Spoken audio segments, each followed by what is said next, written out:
You know, I don't think that even if it satisfies a specific audience, it's not what I want my image to be. It's not who I feel I really am. You know, yes, I do definitely. I tell people they suck all the time, but it's kind of mocking because part of the reason I'm like that is because when I was growing up, you know, there was never anybody around. Well, wait, we're not about to get into Pierce's life story. We got an important tournament match going on right now. Hear the story, but we got to get into this. So, jumping into the fight here.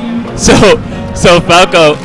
Wow, what am I saying? Fatal versus Malcolm right here. Yes. Even though that kind of sounds like Falco when you put it together, but it's Snake and Wario.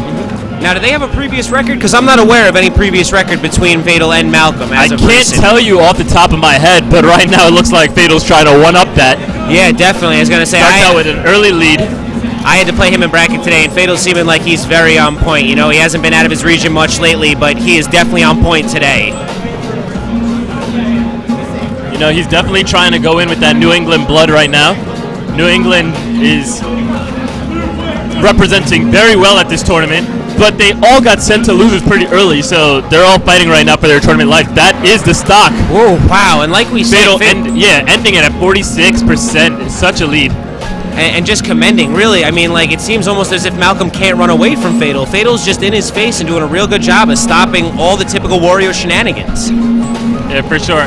I really like this matchup, actually. It's one of my favorite matchups. I think it's very, like, even-ish, and it's really fun to watch. I like the dynamics of the ground champion versus, you know, the aerial mobility master. So you see what both different styles bring to the table, and I feel that player skill accounts for a tremendous amount of the matchup. You know, there's always cheese. There's, like, you know, early percent farts, which can kill even a character like Snake pretty early. And there's always, you know, stuff like grab release, which Snake has on Wario. But at the end of the day, I feel like it's a very momentum-based, skillful matchup, and I very much like this matchup. And I think you nailed it right in the head when you said the player skill is what really shows through, because of the fact that, like you said, you have the air champion and the ground champion. It's who's going to bring the other into their realm. Yeah. I really like Fatal's surprise grenades. You know, when he's recovering, he tosses it up. Yeah, they're very hard to track, even from a commentator's perspective. It's real easy to lose sight of them. You know, yeah, for sure. But wow, so a lot of high percents, but Fatal still clutching out that first stock, really letting Malcolm know this is the way the matchup is going to go. Malcolm, excellent read there. He was like, you know what, you're going to tilt, you're going to spot dodge, you're going to do something, but I don't feel like you're going to block, and I'm going to end your stock for it, and I really respect that.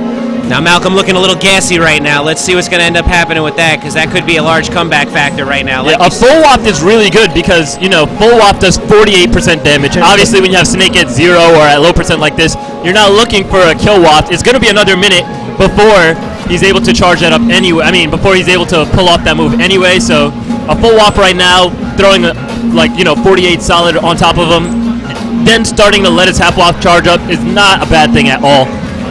And Fatal really maintaining stage control. You can tell he does not want to be pushed off stage for any of the early percent, shenanigans like you were talking about. Exactly. No farts, no wafts. He's holding stage control, and he's really making sure, to the best of his ability, that he does not get any silly gimps. Now, right now, wow. Fatal is just doing a phenomenal job at just keeping control of the zone in his immediate area. He's not trying to control a whole lot of space, but he's making sure he's damn sure not getting hit. And he's just held the percent lead, forced Malcolm to approach this entire matchup. Malcolm's been punished multiple times for approaching. His tilt walls are really solid, his pivot grabs are solid, and the grenade game is really solid. Fatal is just showing a phenomenal defense, and Malcolm's offense isn't able to hold up with it. And Malcolm throws it away. He knows he's not coming back that match. He says, if this hits, it hits, but we're not going anywhere. Oh man, so Malcolm's laughing it off, but you could tell right there in the player cam that just said that all business Fatal right there, no games.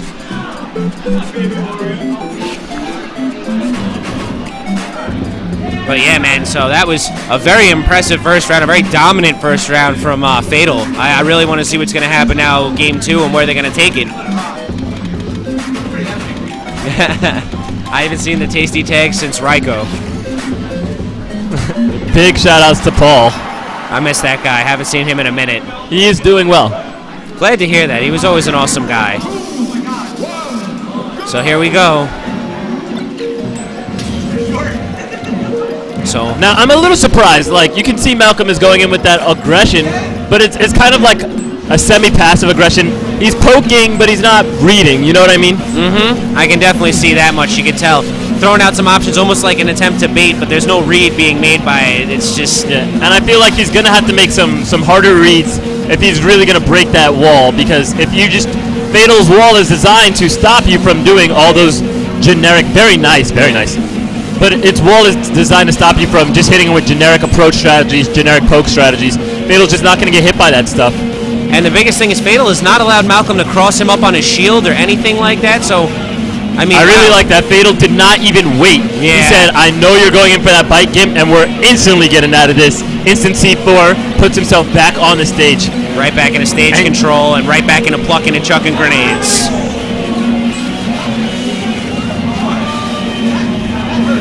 I like the way Fatal uses dash attack. It's almost like he uses it as a poke, because he says, if this hits, you're going to take damage, and if it doesn't hit, I'm going to be across the stage. Sayonara, baby. Really like the way he uses it. He doesn't poke with the F-tilt.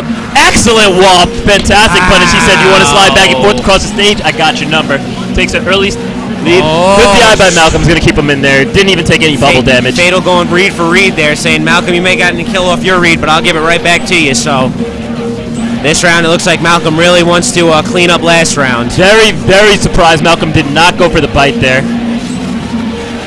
And yet again, those walls, like you say, it's just no matter what the projectile is, it's always there blocking Malcolm's path. And we could go projectile. That's Smashville. That's Smashville platform. Had that platform not been there, I believe that Nair would have actually broken the up smash and gone through it, but since the up smash detonated on the platform, the explosion hitbox still hit Malcolm. That was very unfortunate.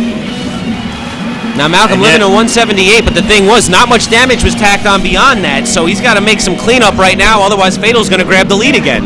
Yeah, and he seems so afraid to grab, but excellent combo into Fatal's own down smash. Again, Malcolm is utilizing bite, but not as much as I expect him to. That has been something I've been wondering about myself a little bit. I didn't know if it wasn't a prominent part of this matchup, but it sounds like he's just not really going for it. Well, the thing about biting is it's an aerial grab maneuver, and command grabs are very powerful in Brawl because of how effective the shield is. You don't have a lot of moves that are safe on block, and, you know, Snake gets a lot of... See, exactly. Exactly. Couldn't have asked any more for that explanation, so... So, wow, we got a 1% differential here. This is a big change from Game 1. Malcolm taking a step back and realizing that this time around he has a little bit of room to camp. There's the shield crossover.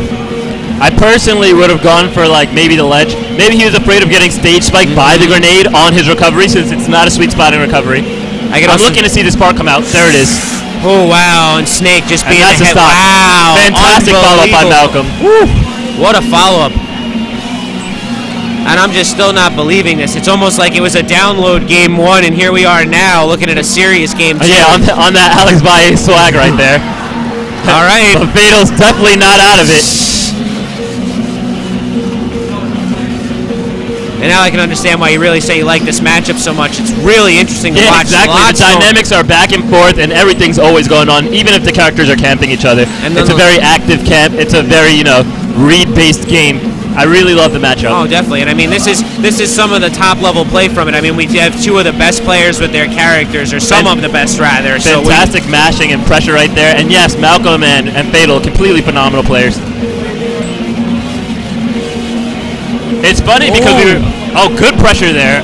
I was surprised that was a double nair instead of a nair to F smash. Yeah, I wasn't surprised about the double nair. I was a little bit surprised about the back air. It was safe. I thought he was going to go for the bite. He went for it a little bit too late, ended up taking a lot of damage for it. But, overall, still solid pressure string. Fatal going for that pivot grab. He's on the edge. I feel he's going to... Oh, okay. Malcolm backs off enough for Fatal to just wake up normally. I feel like if Fatal probably would have stayed... if Malcolm would have stayed closer to the edge on Fatal... Oh, we got the slow-mo cam real quick. Yeah.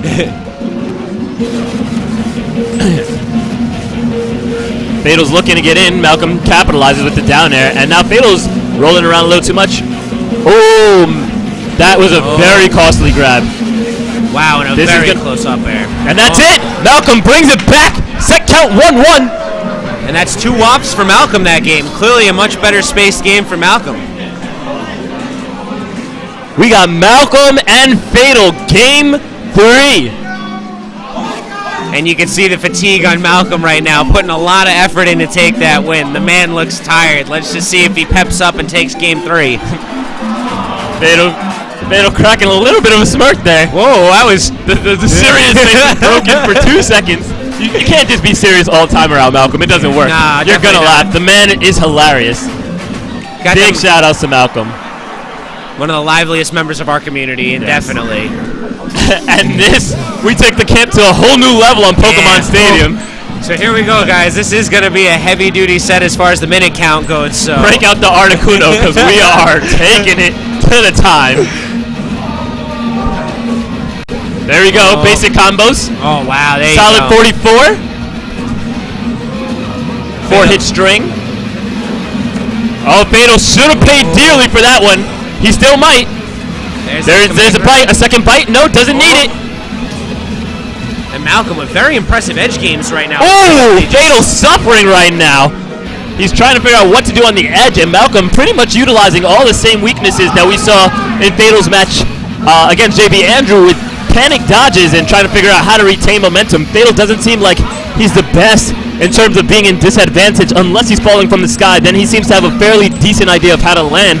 But in terms of just general ground disadvantage, it seems like it's Fatal's weak point.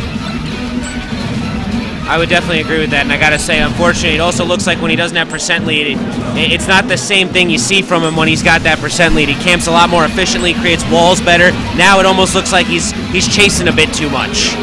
Well, he's got to catch up to the Wario some way, somehow. And there it goes. Fantastic read. Walls him out with a nair. That's going to be a good 18%. Oh! Malcolm does not care. Making it nice and tasty up in here as the tag and tails. Third waft he's landed this set, and man, it's just getting better and better as far as his spacing with them, so. And Fatal really doing a fantastic job of keeping up with Wario despite all that mid-air mobility. He says, listen, I don't care how you duck and dodge. I don't care how you weave. This ain't basket making class. We are going to have a landing trap for you.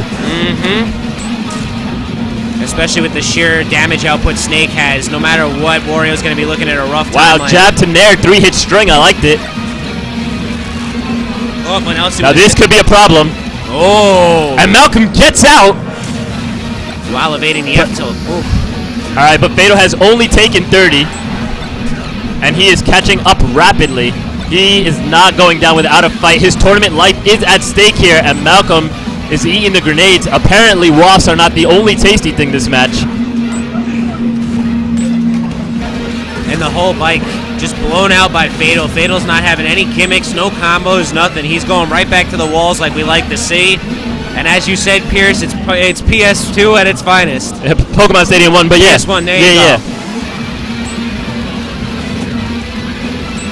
Malcolm has not lost his stock. We're coming up on the 5-minute mark, or 3 minutes in.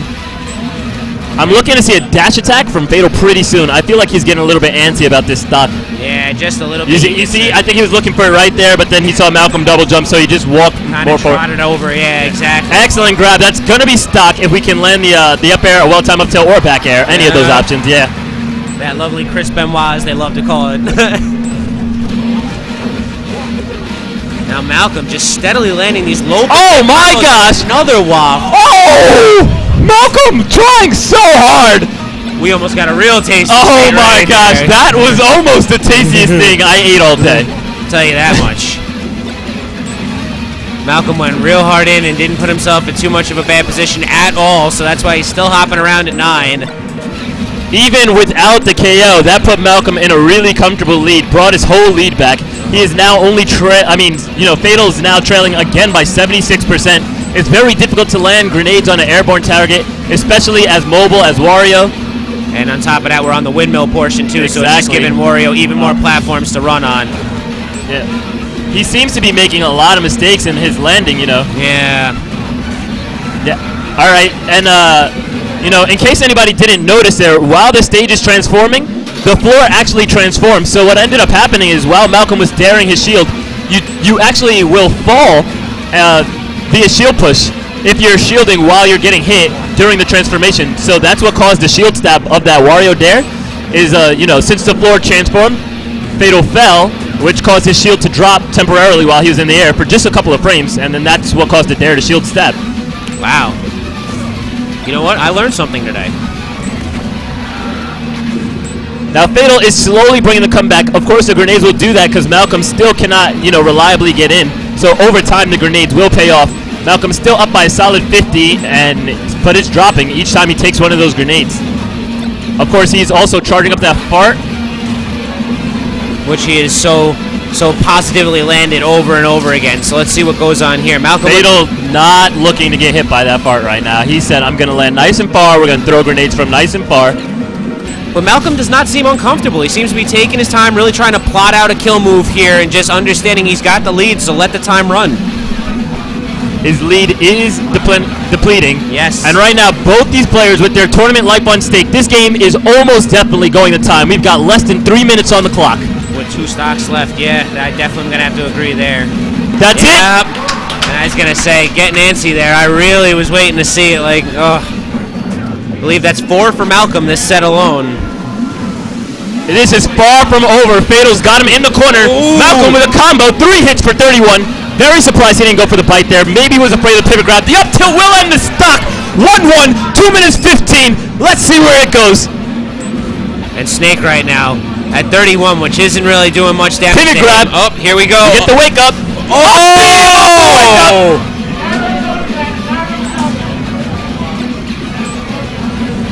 Malcolm up by 15%, just under the 2-minute mark.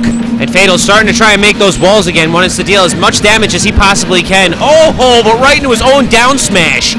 Fatal's error is very, very costly. He's on the edge. Malcolm decides not to continue applying pressure there. Very surprised. Oh, wow, and Malcolm is just ducked. And Fatal just chasing. He has no desire to let this possibly go to time. That grab is going to be very, very precious. So much tied back. Oh, we were practically tied back up. Wow. So right there, the F tilt combo to up tilt off the wall bounce, and here we stand practically at the same percent. A single grenade will lose Malcolm the lead right now. And we are coming close to the 1 minute left, so whew. Can anybody say bullet bill? Yeah. And it's almost like we're just waiting for something to hit the fan right now. Solid camp game from both of them, just waiting to find that opening. Dash attack. Oh! Explosive. That will be Malcolm's last part. He threw it at 56 seconds. Oh, man, trying to stay evasive. Oh! Wow. Both players doing some really risky stuff. That's it. Oh, no. No, not it for the set, but that's a solid hit that's going to give... Now Malcolm's going to have to start getting wary, too. If Fatal tacks on any more damage, he's in grab range for that grab the bear. Malcolm definitely looking for the timeout at this point. He's got an almost 50% lead. Oh, wow! Nice cross up into up air. Malcolm maintaining control despite the fact that Fatal's attack patterns are looking real impressive. This transformation is definitely going to favor Malcolm in terms of living. Oh, wow. And Malcolm doesn't even bother trying to go for that kill. And he says, I got 5 seconds on the clock, and my tournament life is there, and it's over. Fatal quits out. He doesn't even want to see it. And wow, after all that, we actually ended up going to a timeout. Crazy first game, crazy second game, all the way to a timeout. Yeah, I mean, once you hit Stadium, you know it's gonna be that way. Very, very Stadium impressive. just blows up so much clock. And Fatal, I think Fatal was actually worried about the timeout the entire match through. Because you could see, like, during the transformations, he was making calculated approaches with grenades to move from section to section from the stage, and the entire time he wasn't, like, even though he was walling, he was definitely trying to control as much stage as possible and limit Malcolm's options, and doing a really good job at staying on top of them and underneath them, really, so to make sure that he could maintain that damage pressure the whole time. But at the end, it's really difficult for a Wario to just, for a Snake to just chase down that Wario, maintain the lead, catch him out. So we're gonna see Fatal's tournament life ended right here. Game over for him. So what place are we looking at for Fatal today? Do we have an idea in bracket? I want to say 7th, but yeah, exactly. I think it's 7th, but I'm not sure. Now that's been odd too, because New England's been on a stint as far as lower placements go. Massachusetts, they all place right around 9th. We got another 7th here today. I'm a little surprised from them. They play. I'm very surprised. In one way, I'm very surprised because I feel New England is very, very talented right now. All the players that came here today, I'll put it this way, I wouldn't want to fight them. I fought two of them. In tournament, I wouldn't want to do it at all. I mean, I'm retired, but like, even in my prime, I'd be scared to death going up against any single one of those players that came here today. But, you know, the opponents that they've had have also been bringing crazy fire. Of course, Malcolm brought an excellent showing against Fatal, J-Band as well. And pretty much everyone from New England is just looking really juicy right now. So, listen, I'm going to turn over the mic to Kitaro for a while, and I'll catch you guys at a later set.